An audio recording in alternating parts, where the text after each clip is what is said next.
মানুষ কয় পানির অপর নাম জীবন, তাহলে পানির ডুবে মানুষ মরে কে?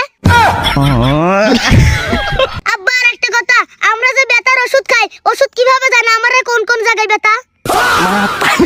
না এ বেটাকলি তো পারলাম না, তুই থামবো বেটা। না আব্বা আমি থামবো না, আমি আরো প্রশ্ন করব, আর তুমি যদি আমার প্রশ্নের উত্তর না দাও আমি মাগজা কয়ে দেবো। না না বেটা, তোর মা কর দরকার নাই, তোর যা যা প্রশ্ন মনে আসে তাই তাই কর রে বেটা। তাহলে শোনো আব্বা, গরম লোহারায় পানি দিলি ওই পানি শুকা কোনে যায়?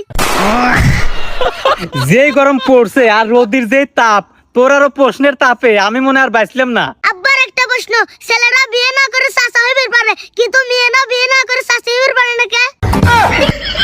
আমার মনে হয় কি তুই আমার বেটা লয়, কারণ তোর বেরেন হলো গুয়ায়, আর তোর সাথে থাকলি পারে আমার মাথার বেরোনো ওই জায়গায় চলে যাবে নি। থাক বেটা, আমি গেলাম।